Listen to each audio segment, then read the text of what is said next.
Hi hello सर्वांना नमस्कार. रेशमी नाते या मराठी चॅनलमध्ये तुमचे सर्वांचे स्वागत आहे. एक लग्न असेही भाग 52 होती. सईला ऑफिसमध्ये बघून तिच्या कपाळावर आट्या पडल्या. सगळे सईला टाइम विश करत आदर देत होते. ईशाला ते बघून जळफळाट होत होता. ही इथे काय करते? ईशा म्हणाली. देवांशने तिला त्याची जागा दिली आहे. आकाश तिच्या पाठीमागून येत म्हणाला.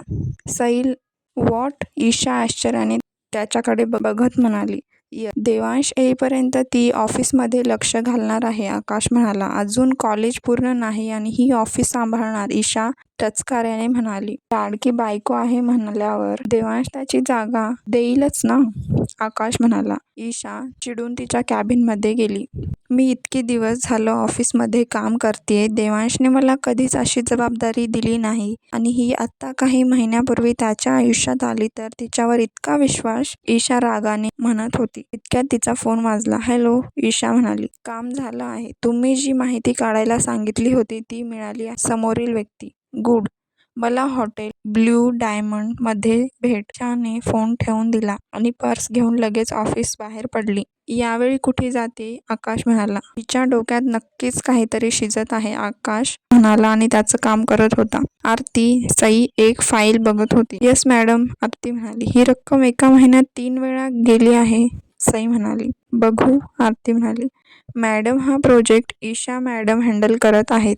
आरती पेपर बघून म्हणाली. ओके, सई म्हणाली. जरा त्यांना बोलवतेस का? सई म्हणाली. हो. आरती लगेच कॅबिन बाहेर गेली आणि 2 मिनिटात वापस आली. मॅडम, ईशा मॅडम आता कुठेतरी बाहेर गेल्या आहेत, आरती म्हणाली. ओके, त्यांना आल्यावर मला भेटायला सांग, सई म्हणाली. येस मॅडम, आरती म्हणाली. आज देवांशचं ऑपरेशन होतं. त्याला थोडी भीती पण होती आणि खुशी सुद्धा. त्याने एकदा लॅपटॉप ऑन करून सईला पाहिलं. तिच्या कामात बिझी होती. देवांश, देवांश, राजू म्हणाला.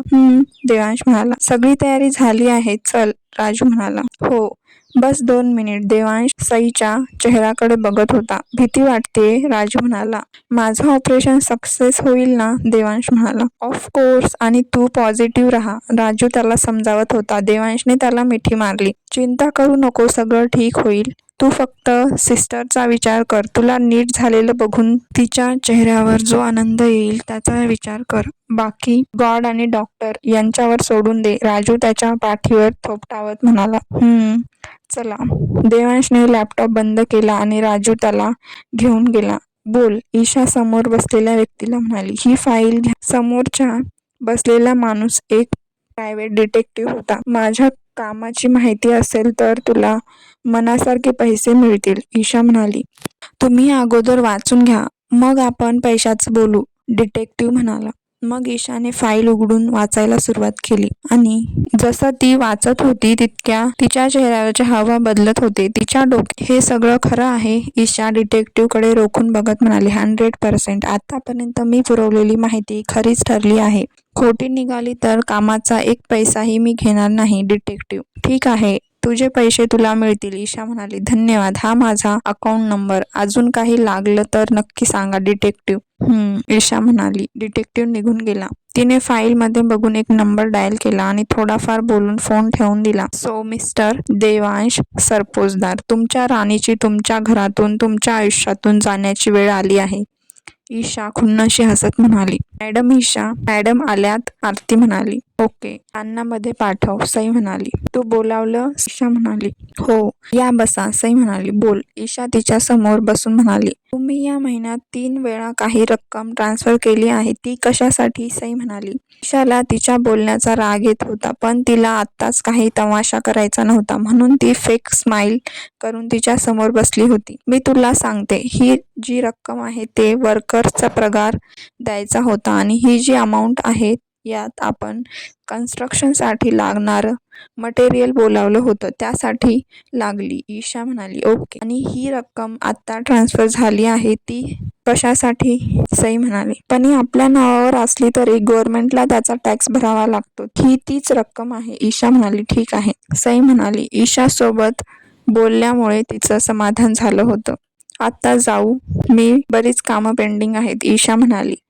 ईशा चेहऱ्यावर खोटी स्माईल करून म्हणाली. हो, थँक्स, सई म्हणाली. यू आर वेलकम, ईशा म्हणाली. ईशा चेअरवरून उठली आणि कॅबिन बाहेर पडली. किती उडायचं उड, उद्याच तुझे पंख छाटते. ईशा मनातच खुन्नशी हसली. धन्यवाद, सई हसून म्हणाली. तुमच्यासाठी चहा आणू की कॉफी? यशोदा मावशी. चहा चालेल, सई म्हणाली. ठीक आहे. मावशी किचनकडे वळली. घर खूप शांत शांत आहे, सई म्हणाली. माही ताई त्यांच्या मैत्रिणीसोबत फिरायला गेल्यात. माई गावी आहे. तारा मॅडम आणि सोनाली मॅडम त्यांच्या कामासाठी गेल्यात आणि श्याम बाबा मनाचे राजे आहेत, यशोदा मावशी चहा करत करत सांगत होती. सईला हसायला आलं. मावशीने चहा आणून दिला. संध्याकाळी काय बनवू? मावशी म्हणाली. काहीही बनवा, सई म्हणाली. ठीक आहे, मी स्वयंपाक करून जरा मंदिरात जाते. यशोदा मावशी. आज चतुर्थी आहे. यशोदा मावशी. ओ ठीक आहे, तुम्ही जा, स्वयंपाक मी करते, सई म्हणाली. मी जाईन नंतर. यशोदा मावशी. तुमचा उपवास असेल ना? सई म्हणाली. हो. मावशी म्हणाली. मग तुम्ही मंदिरात जा, घरचं मी बघते, सई म्हणाली. पण तुम्ही एकट्या? मावशी म्हणाली. एकटी कुठे? दुसरे नोकर आहेत की, तुम्ही बिनधास्त जा, सई म्हणाली. ठीक आहे, मी येईन लगेच. मावशी तिच्या डोक्यावरून हात फिरवून म्हणाली. आकाश सोफ्यावर येऊन बसला. आकाश बाबा, तारा मॅडम बाहेर गेल्यात. एक नोकर येऊन म्हणाला. अच्छा. घर एकदम शांत वाटत आहे, आकाश म्हणाला. घरी कोणीच नाही, सगळे बाहेर गेलेत. सई वहिनी आहेत त्यांच्या रूममध्ये, नोकर म्हणाला. अच्छा, आकाश म्हणाला. तोही त्याच्या रूममध्ये निघून गेला. थोड्या वेळाने सई चेंज करून फ्रेश झाली आणि खाली किचनमध्ये येऊन स्वयंपाकाला लागली. आवडायचं तिला घरातील काम करायला, थकवा जाणवत नव्हता. आकाश चेंज करून खाली आला आणि सोफ्यावर बसला. सई किचनमध्ये तिचं काम करण्यात व्यस्त होती. सई साडीवर होती आणि काम करताना तिने तिचा पदर कमरेला खोचला होता. आकाशची वासनेने भरलेली नजर तिच्या कमरेवर खिळली आणि आजूबाजूला पाहिलं. कुणी नाही हे लक्षात येताच आकाश तिथे आला. सई तिच्या कामात मग्न होती. भाजी फोडणी घालत होती. आकाश हळूच तिच्या पाठीमागे जाऊन उभा राहिला. त्याला तिची गोरीपान पाठ आकर्षित करत होती आणि त्याने अजून तिच्याकडे जात तिच्या पाठीवरून खाली बमवर हात फिरवला. त्याचा स्पर्श होताच सई एकदम दचकली आणि मागे फिरली. काय ब्युटिफुल, आकाश तिच्यावर वरून खाली नजर टाकून म्हणाला. हे काय होतं? सई रागाने म्हणाली. आवडलं?